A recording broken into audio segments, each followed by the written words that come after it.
Hi, Michael here, Director of Instruction at Troutwell Golf and Country Club. I'm coming to you from our driving range. I want to help you out today with some of those awkward shots you find yourself with that aren't quite a full swing, but aren't quite short enough to be just a little chip and a short game shot.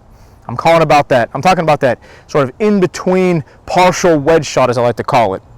You know, for me, my full swing 56-degree wedge goes about 100 yards. Carries like 102 and I get a little bit of spin on it, so I call it my 100-yard club. But if I leave myself with maybe 60 or 70 or 80 yards into a par 5, or maybe I had a punch out of the trees on a par 4 and I got up around the green, then I'm not quite close enough to just to play a little bump and run or a little chip or a pitch shot like I would in the short game, but I don't quite need the full length of my wedge either. I'm going to play a partial wedge shot. And so what I like to do is, first off, we're not using the full length of the shot, so we're not going to use the full length of the club. First things first, we're going to grip down on it just a little bit, just to give ourselves a little bit more control over the club head. These are supposed to be very precise shots, so it doesn't matter if we make the club a little bit shorter. That's just going to help us put a nice swing on it and be able to control the distance. The other thing I'm going to do is I'm going to slow my tempo down just a little bit. So in the full swing, there's a lot of acceleration that happens. We're trying to give ourselves the opportunity to hit the club as far as we can. But here, we don't need to do that. So we're going to back it down to a comfortable, slower, smoother rhythm. Not deceleration, okay? We're still going to keep the club moving. We're still going to keep it going through impact. There's still going to be slight acceleration. It's just not going to be as much acceleration as we'd have in the full swing. So, and for comparison, here's my full swing acceleration with a sand wedge.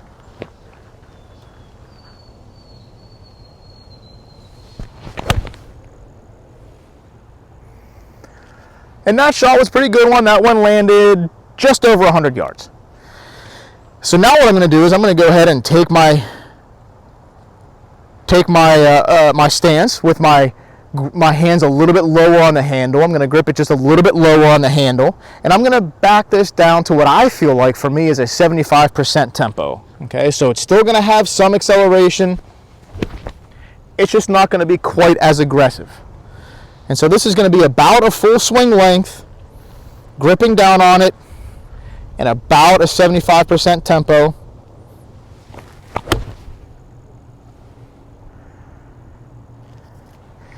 And so that one landed more like 80 yards. So for me, that feels like 75%. It might not feel like 75% to you. What I'm going to ask you to do is find that tempo that makes you feel like you can put a smooth swing on it. Not as aggressive acceleration as you would in the full swing, but still lets you make good contact with the golf ball without decelerating on it.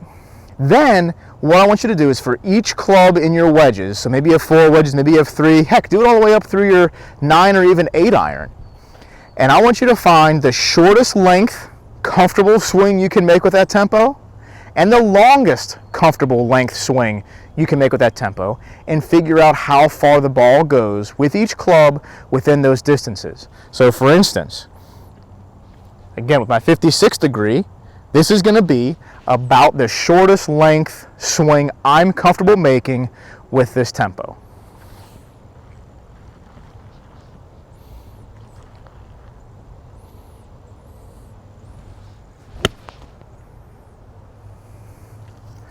And so that carried about 45 yards. And if I go the longest comfortable swing, it's the one I just made a little bit ago, so that's 80 yards. So that I know for me that if I have anywhere between a 45 and an 80-yard shot, I can find that with my sand wedge, with this tempo, and the swing is going to be one that I'm comfortable making somewhere in there. Now, there's going to be overlap in your wedges, and so it's important to figure out what your shortest comfortable distance is with each club and what your longest comfortable distance is with each club. So that I know that if I have a 90-yard shot, this technique with my sand wedge is not going to get me there. My full swing technique with my sand wedge is going to be 100 yards. So if I have a 90-yard shot, I'm going to use this technique with probably a different club. Say my gap wedge or my pitching wedge will get me that 90-yard shot I'm looking for in that in-betweener that I'm not quite comfortable with. Practice these on the range, grip down on just a little bit. Find your comfortable slower tempo, whether it's 75 or 80% of your normal, whatever it feels like to you, to make solid contact. Then find your shortest comfortable swing, your longest comfortable swing with each of the clubs you would use for those types of shots. I hope it helps. Go out and have some fun.